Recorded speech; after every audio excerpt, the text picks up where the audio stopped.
Morning, everyone. Thank you for joining us.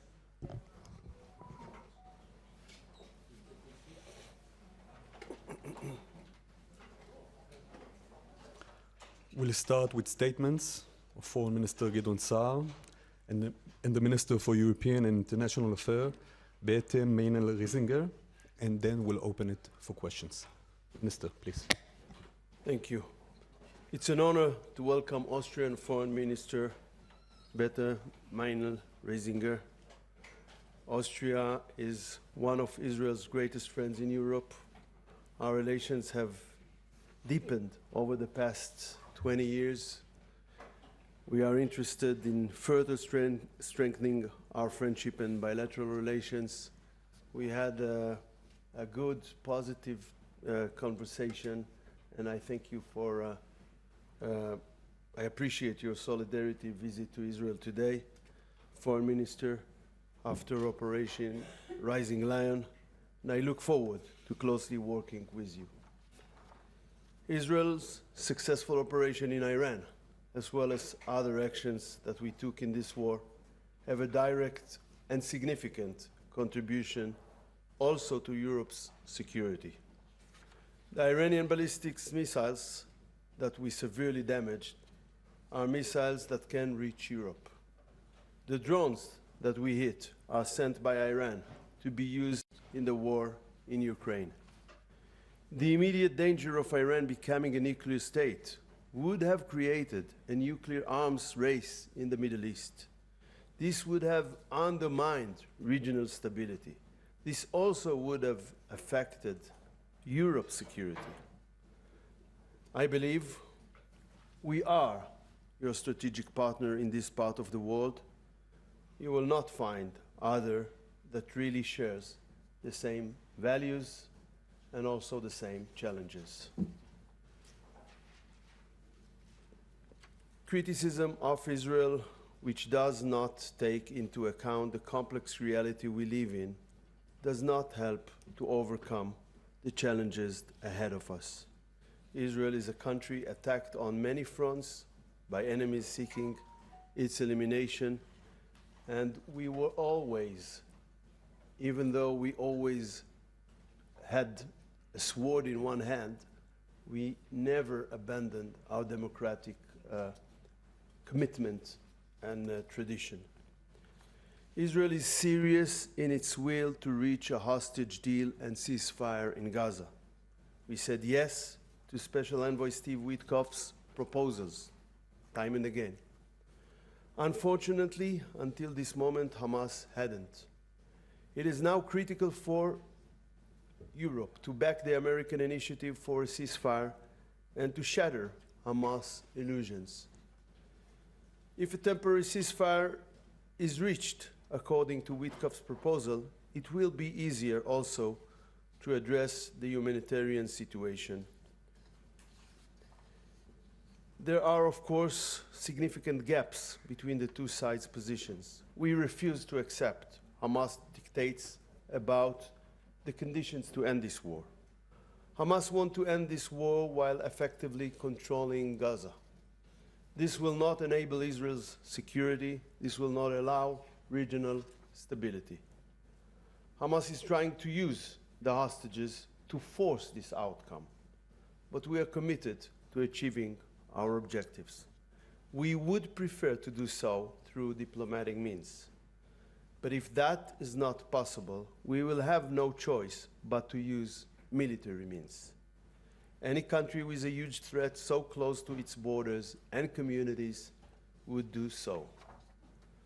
But as of now, Hamas continues to hold our hostages, 50 of them, and refuses to lay down its arms. We are committed to continuing to facilitate the humanitarian efforts under difficult circumstances, as we have done since the beginning of this war. We expect our friends to see how problematic the system is. Hamas takes over the aid and uses it as an economic engine for its war machine. This causes the war to continue endlessly. The important GHF initiative helps address this issue. It helps the civilian population by allocating large amounts of aid directly to the people. This process must be strengthened. At the same time, we are enabling the previous aid method to breach the gap. But it must be understood, Hamas gains from this method.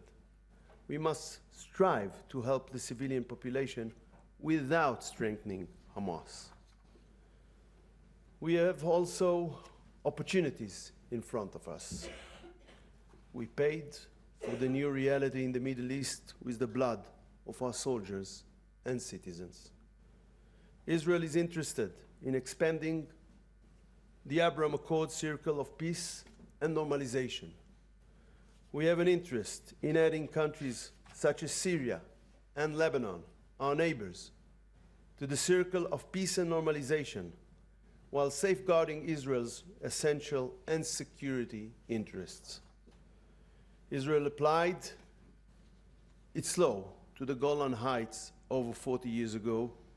In any peace agreement, the Golan will remain part of the state of Israel. Thank you.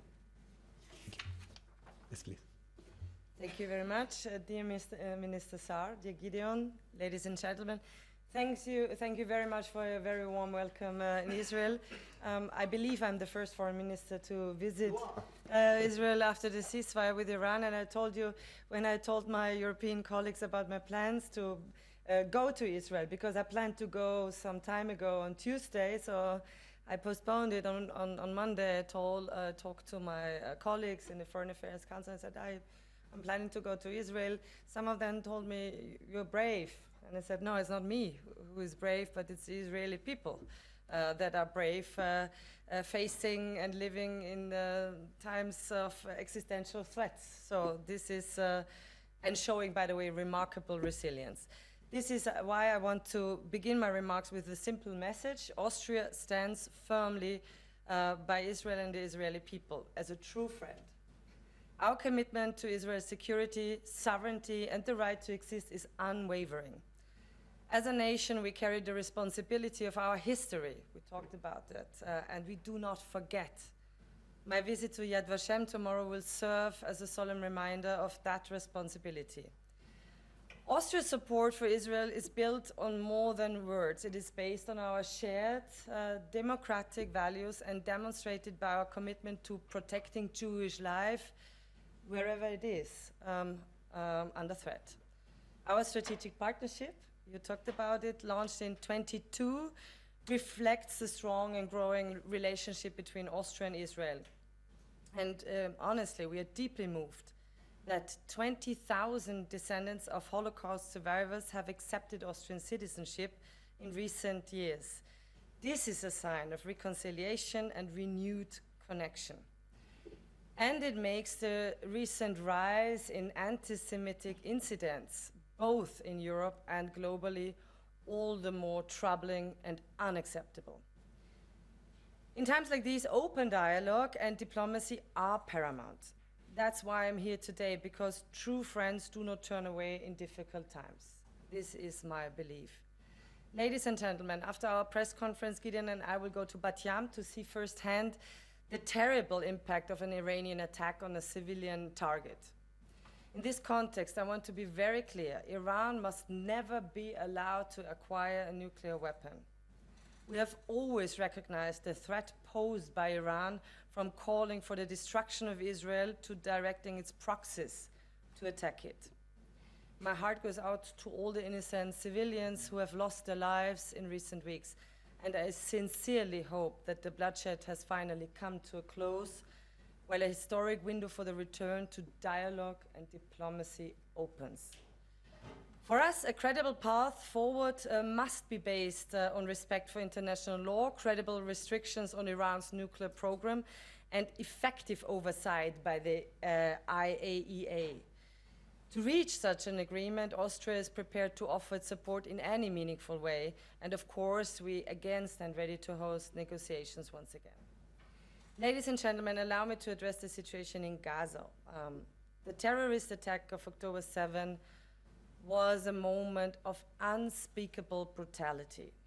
The cruelty and the scale of the attacks shocked us, shocked the world, and shocked also me personally as a mother of 3 children in a way nobody would have ever imagined that.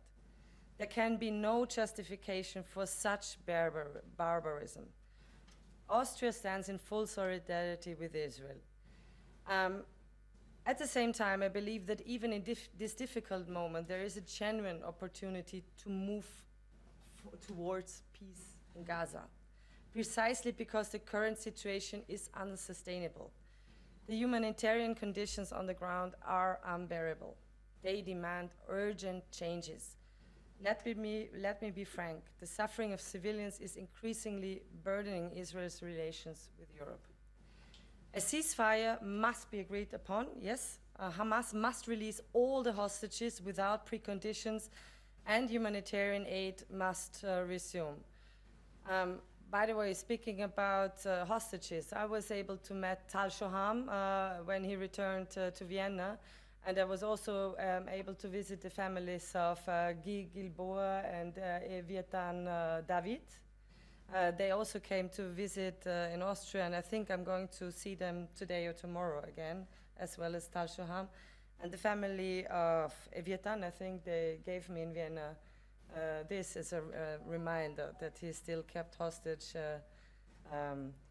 in Gaza, and actually it was not an intention to take it with me to Israel, but I carried it with me in my purse all the time. So I think it's just, we know what, we think about the families and the hostages all the time and hope for their immediate release. Of course, I talked about that Hamas must release all hostages without preconditions, and humanitarian aid must resume, not only in symbolic terms, but in the volume and scope that existed before the blockade, and in line with international humanitarian principles. Of course, the current escalation of settler violence in the West Bank must stop as well. Only then can the door open for credible political process.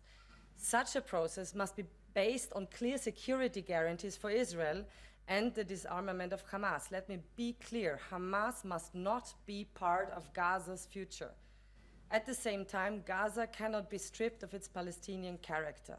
In our assessment, this is the only pathway to long-term stability, aiming at the two-state solution. The role of regional partners, particularly the Arab states, will be essential in creating the political and security conditions for such a future.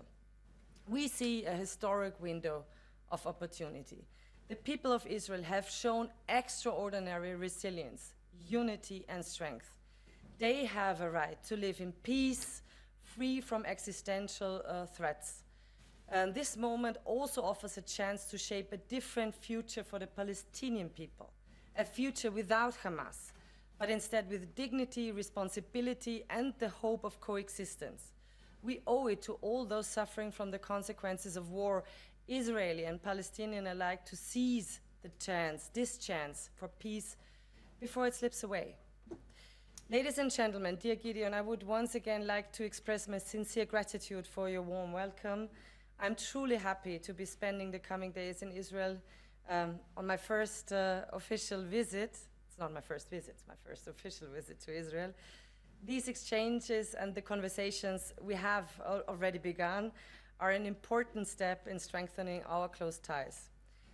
And Gideon, I very much hope you will find time in the near future to come to Austria so that I can welcome you with the same hospitality that you have shown to me. Thank you, Beate. I will. Great. Thank you. Ministers will now take a few questions. Yes, please. Good morning, Ministers. Thank you for the question. Mr. Saar, would it be fair to say, Dan Williams from Bloomberg, would it be fair to say that Syria is now a likelier prospect or a sooner prospect of making peace with Israel than Saudi Arabia is? And if so, how soon do you see that happening? And did you imply with your remarks just now that Israel would be willing to cede Syrian territory it took after the fall of Assad as part of a deal with Syria? I don't want to speculate, but we will welcome Syria, as I said, to the peace and normalization circle in the Middle East as much as we will welcome the Saudis to join.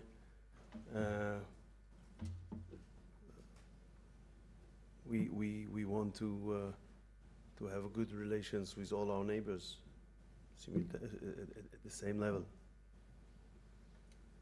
Thank you. Yes, please. Alex. Hi, excuse me, Alexander Cornwall from Reuters. Minister Saar, with regards to your comments on Syria and Lebanon, if you were to reach a peace agreement, a normalization agreement with either of these countries, particularly with Syria, would you expect that Syria recognizes the Golan Heights as Israeli territory and essentially gives up any future claim to the territory? And to the Austrian foreign minister, if I may, Palestinians in northern Gaza are reporting overnight what they say is the most intensified strikes in recent weeks. There's been evacuation orders by the Israeli military in recent days. What is your thoughts, if I can, I know you've touched on it, expand on the situation in Gaza and how is this viewed in Europe? Thank you. With regard to our position on the Golan Heights, it is very clear, as I said previously, the Israeli law was implemented there on 1981, some 44 years ago, and in any possible future agreement, it will be remain part of the State of Israel. Well, regarding the humanitarian situation in Gaza, we remain very concerned about the humanitarian situation in Gaza and the fact that the UN is warning of a famine. Therefore, I was clear that humanitarian aid must be immediately allowed to be delivered. Again, the civilian population must not pay the price for Hamas actions. They are also kept hostage of the Hamas, yes, but humanitarian has to flow in Gaza. Aid must continue to be provided in accordance also with the humanitarian principles by the UN and other aid organizations. And for this reason, I think it was 23 European countries, together with Kaja Kallas, that signed a joint statement on humanitarian aid in Gaza. Thank you. Laser, please. Laser Berman from the Times of Israel. Foreign Minister Saar, good to see you again. Two questions. First of all, on the Saudi normalization efforts, how far do you think the government should go? How far would you like Israel to go on moving toward a pathway to a Palestinian state, if that is the condition for a Saudi deal? And number two, on settler violence that you talked about even this morning, we've had months of it directed against Palestinians, and we did not hear much from the government. And all of a sudden, when it's directed against IDF troops and IDF facilities, we start to hear a lot of condemnation from this government. Should there have been much stronger condemnation from the government beforehand when Palestinians were being attacked? And should the Israeli police and military have acted more strongly so we didn't reach this point? Thank you.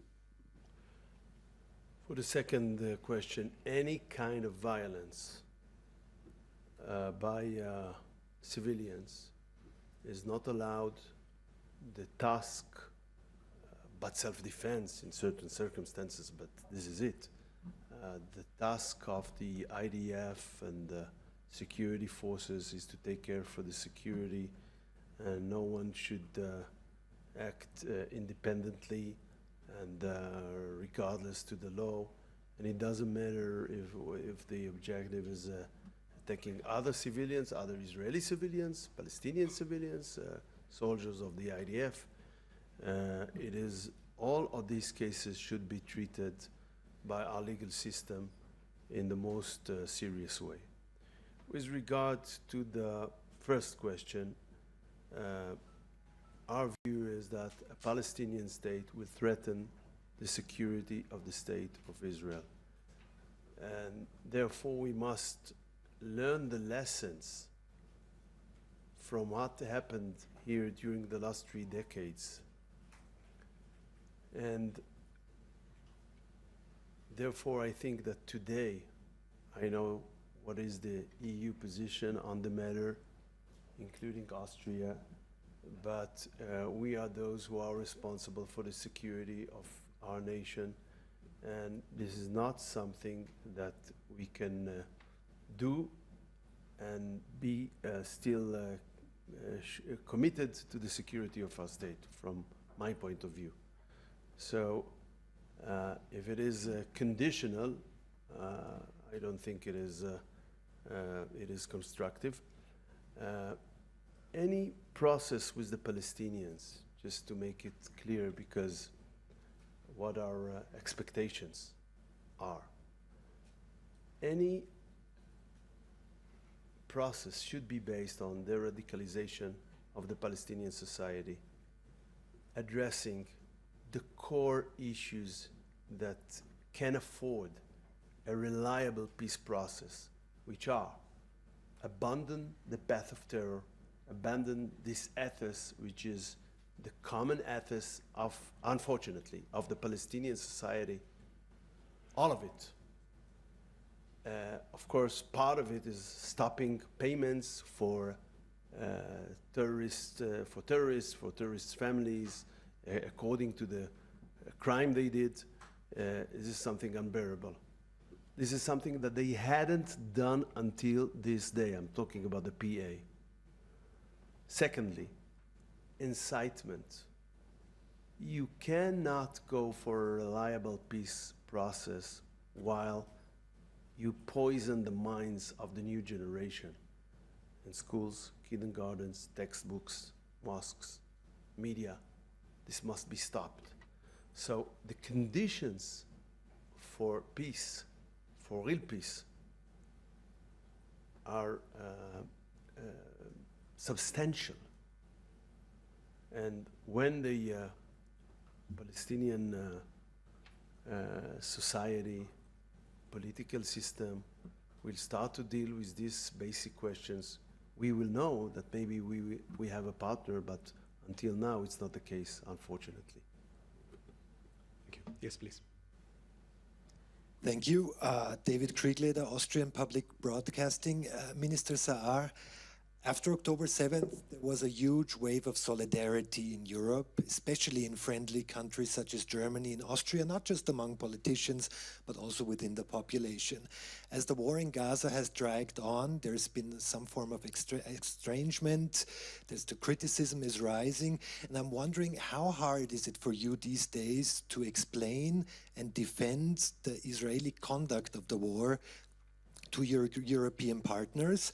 And if I may, a related question to Minister Meinl-Reisinger, you've repeatedly said that the situation in Gaza is unbearable. Do you have the feeling that the concerns you're voicing are met by open ears by your Israeli counterpart? Thank you. Okay, thank you. First of all, we are aware to this sentiment in wide segments of European public opinion. We believe we are right. We are sure that the one which is responsible for the suffering of both people, Palestinian and Israeli, is solely Hamas. Not only because they initiate the war on October 7 with this barbaric attack, but also because until now, they refuse to release the hostages and they refuse to lay down their arms. So this is the truth we are presenting. We are not undermining concerns with regard to civilian population needs. We are dealing with that in very hard conditions. and not everyone that's criticized from the distance understand what the circumstances on Gaza Strip are, how Hamas is using the aid as a fuel to its war machine. And these are important facts, because finally we want to target the aid for the people themselves, but we don't want to empower the organization that led this population for these poor conditions. And this is a very difficult and complicated effort, and we would like our friends in the world as a whole, and in Europe specifically, to help us to think together, to cooperate. Tomorrow we will begin a dialogue with the EU, which I agreed with High Rep Kaja Kallas, that will take place here in Israel. And in this dialogue we will of course present our efforts, our problems in this efforts, and also we will look together for new ideas, new thoughts, cooperation, in order to be more successful with that. But one must understand it is a very complicated situation, and this is the result. By the way, in Lebanon, it was also a result of the fact that the terror organization took over the state. In Gaza Strip, it's not a terror organization, it's a terror state, a terror organization that took over a territory, enslaved the population for its aspiration and crazy ideology, and therefore this phenomenon, by the way, the Western world went out to uproot this phenomenon in the war against ISIS, not very far away from here, when they established their caliphate. Eventually, to end the suffering of the people from all sides, is to uproot this tyranny in Gaza Strip. Thank you for your question. Well, let me say something about like my personality maybe. Because of course we have had a very lively discussion on the situation in Gaza, on the concerns regarding the humanitarian situation, and of course also the review of Article 2 and the question about further like measures taken by the European Union. And it was, I'm not in favor of a suspension of the association agreement, to be clear on that. Why? Because I think it's important to stay in dialogue. More so, it is not helping the people in Gaza right now. So the question that I was asking myself is, what can I do to help the people suffering in Gaza? So I made the decision to not be only concerned in Vienna and Brussels, but to go here, to come here, and to have a conversation as a friend, but also a frank conversation about our concerns. That's also the reason why I started my travel in Cyprus, and then I went on to Egypt and to Jordan, because the question is there, how to effectively organize the humanitarian aid, also being distributed according to the principles we want them to be distributed, by at the same time recognizing the security interests of Israel. This is something that I'm concerned about, how to do it, and what can be done, and who are the partners there. But this is the way I think politics should be done. Just not just sit somewhere and talking about being concerned, but to go here, have a frank conversation, and think about together as friends how to solve the situation. Thank you. We'll take two more. Yes, please.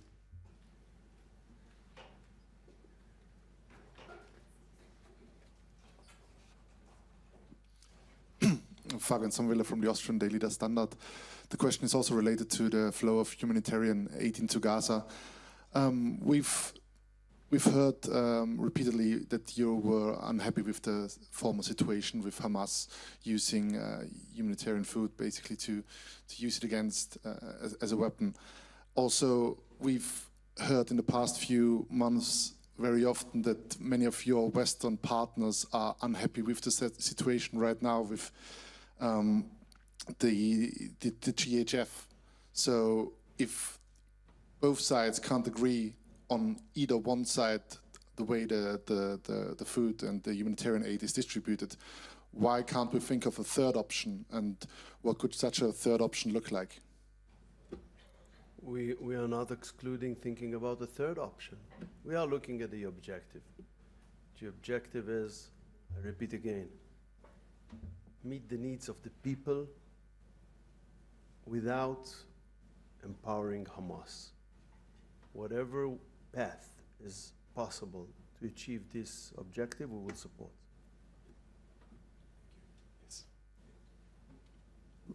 Hi, Mr. Saar. Minister Saar, Nathan Odenheimer here from the New York Times. Thank you very much for holding this presser. Also about the GHF, I think few little questions. Israeli officials are saying that the military prosecutor is considering an inquiry or an investigation into unlawful shooting of Palestinians, not in the sites, not in the distribution sites, but around them. Are you worried that the rules of engagement in Gaza in general and around those distribution sites violate the international law, and do you support an independent military inquiry into it? And then a second question is Israel, how much funds is Israel moving towards the GHF, if it's security or funding the aid itself? There are reports that it's supposed to invest another several $1 million into it. So I was wondering how much exactly and what you think of it. And for you, Minister of Foreign Affairs, is Austria considering also donating to GHF and for distributing aid in Gaza through this system at the moment? And will it support an EU resolution to do it? Thank you. Thank you. As you know, the military prosecutor is independent, and you should ask her about the case. I simply don't know. Also, with regard to your second question, I cannot give you the figure. Maybe the finance minister can give you the figure. I cannot do that. I don't know.